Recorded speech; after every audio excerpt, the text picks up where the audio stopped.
आत्महत्या करने के बाद क्या होता है आत्मा के साथ? हिंदू धर्मानुसार मरने के बाद आत्मा की मुख्य तौर पर 3 तरह की गतियां होती हैं। 1 ऊर्ध्व गति, 2 स्थिर गति और 3 अधोगति।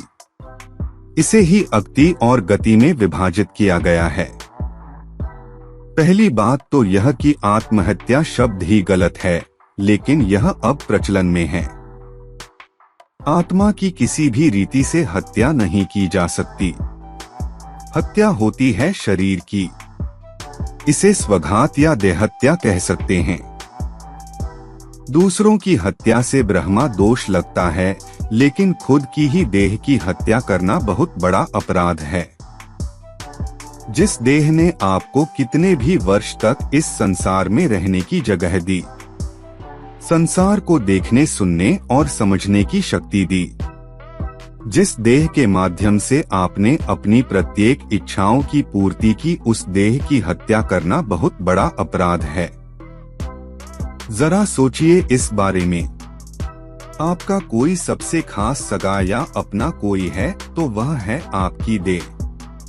वैदिक ग्रंथों में आत्मघाती दुष्ट मनुष्यों के बारे में कहा गया है, असूर्या नामते लोका अंधेन तमसावृता तास्ते प्रेत्यानिभगच्छन्ति ये के चात्महनो जना, अर्थात आत्मघाती मनुष्य मृत्यु के बाद अज्ञान और अंधकार से परिपूर्ण सूर्य के प्रकाश से हीन असूर्य नामक लोक को गमन कहते हैं। अधर में लटक जाती आत्मा।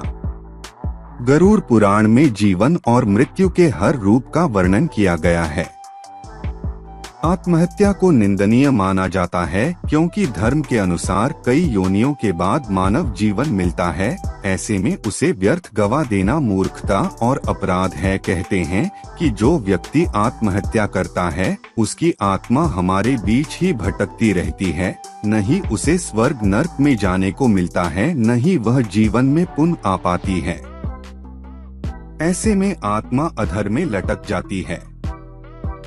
ऐसे आत्मा को तब तक ठिकाना नहीं मिलता जब तक उनका समय चक्र पूर्ण नहीं हो जाता है।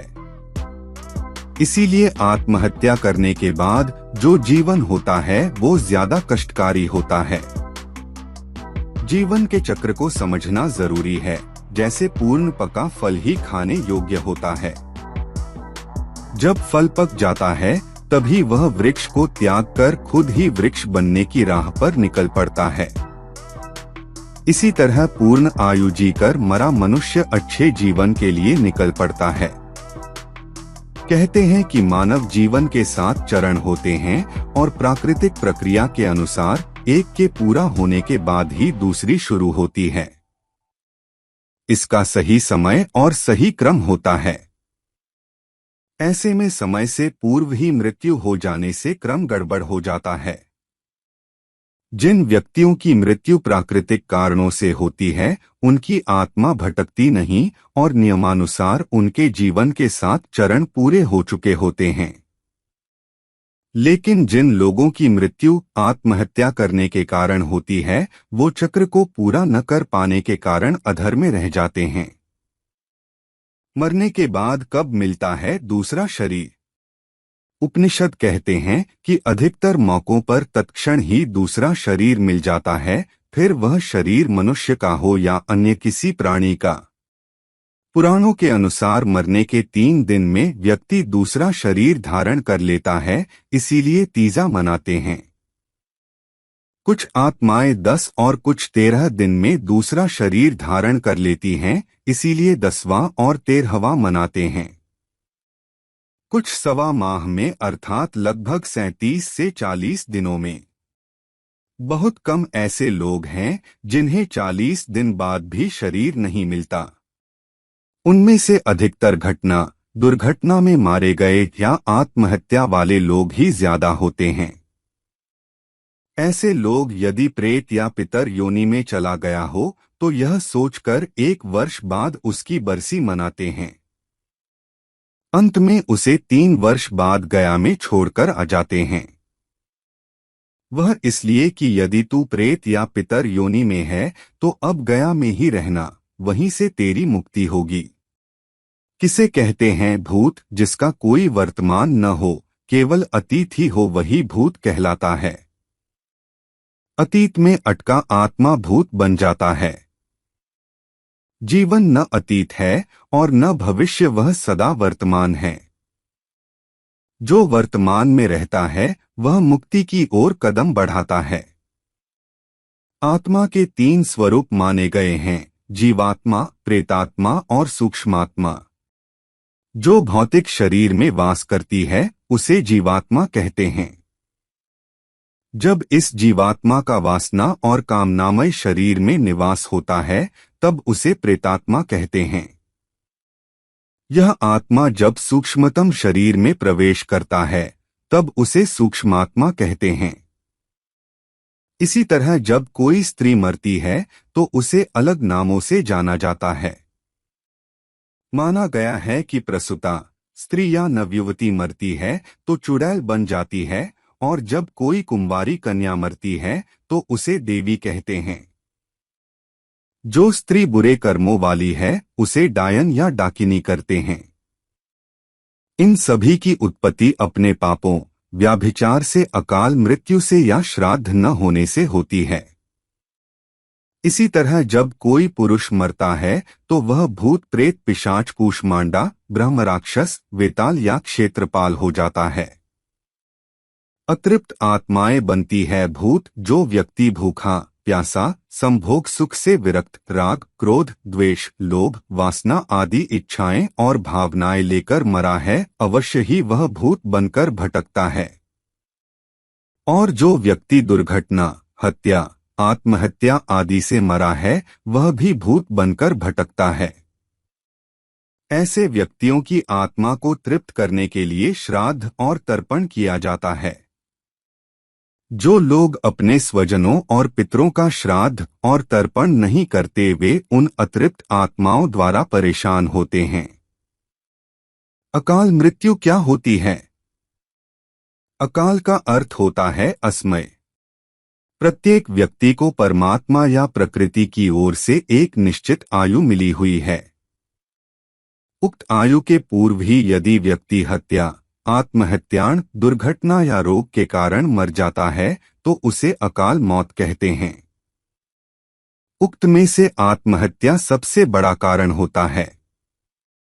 शास्त्रों में आत्महत्या करना अपराध माना गया है। आत्महत्या करना निश्चित ही ईश्वर का अपमान है। जो व्यक्ति आत्महत्या कर लेता है वह मृत्यु के उपरांत तुरंत ही प्रेत बनकर अनिश्चित काल के लिए भटकता रहता है। उसे उस दौरान अनेक कठिनाइयों को सहना होता है। पीड़ा और पछतावा ही उसके प्रेत जीवन का प्रसंग बन जाता है। मरने के उपरांत नया जन्म मिलने से पूर्व जीवधारी को कुछ समय सूक्ष्म शरीरों में रहना पड़ता है। उनमें से जो अशांत होते हैं उन्हें प्रेत और जो निर्मल होते हैं उन्हें पितर प्रकृति का निष्प्रह उदारचेता सहज सेवा सहायता में रुचि लेते हुए देखा गया है।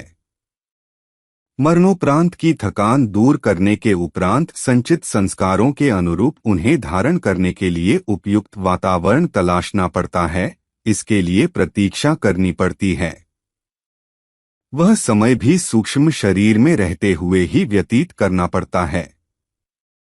ऐसी आत्माएं अपने मित्रों, शत्रुओं, परिवारीजनों एवं परिचितों के मध्य ही अपने अस्तित्व का परिचय देती रहती हैं। प्रेतों की अशांति संबद्ध लोगों को भी हैरान करती हैं। यदि आत्महत्या करने वाला व्यक्ति अत्यंत विवश होकर आत्महत्या कर रहा है तो उसकी कोई इच्छा अधूरी रह गई है या वह गहरे तनाव के कारण ऐसा कर रहा है। ऐसी आत्मा की मुक्ति मुश्किल होती है। मुक्ति का अर्थ है या तो नया शरीर मिल जाए या मोक्ष मिल जाए। संतों तक को मोक्ष नहीं मिलता तो सामान्य की बात अलग है। परेशान या अतृप्त आत्मा मुक्ति नहीं हो पाती और वह भूत, प्रेत या पिशाच जैसी योनि धारण कर भटकती रहती है। वह कम से कम तब तक भटकती है जब तक कि उसके मृत शरीर की निर्धारित उम्र पूर्ण नहीं हो जाती या फिर श्राद्ध, तर्पण आदि धार्मिक कार्य से उसे मुक्ति नहीं मिलती। आत्महत्या के बाद भी मिलता है नया जीवन। हिंदू धर्म अनुसार आत्महत्या करने के बाद भी व्यक्ति को जल्द ही दूसरा जन्म मिल सकता है, लेकिन शर्त यह है कि उस व्यक्ति ने अपने जीवन में अच्छे कर्म किए हो और उसकी कोई इच्छा नहीं रही हो। ऐसा शांत चित्त व्यक्ति भी अपने अगले जीवन की यात्रा पर निकल सकता है। हालांकि उसे अपनी देह की उम्र का समय सूक्ष्मात्मा के रूप में रहकर ही भुगतना होता है। लेकिन यहाँ यह स्पष्ट कर देना उचित है कि ऐसे व्यक्ति को मोक्ष नहीं मिलता। मोक्ष तो जन्म और मरण से मुक्त होकर अपने आनंद स्वरूप में स्थित होना होता है। आत्महत्या करने का अर्थ ही यही है कि आप अभी मानसिक रूप से परिपक्व नहीं हैं। आत्महत्या के परिणामों से मुक्ति के उपाय। गुरूर पुराण में आत्महत्या के कारणों से मृत आत्मा की शांति हेतु कई उपाय बताए गए हैं। इसमें मृत आत्मा हेतु तर्पण करना, सत्कर्म करना, दान पुण्य और गीता पाठ, पिंडदान करना, मृत आत्मा की अधूरी इच्छा को पूर्ण करना प्रमुख है।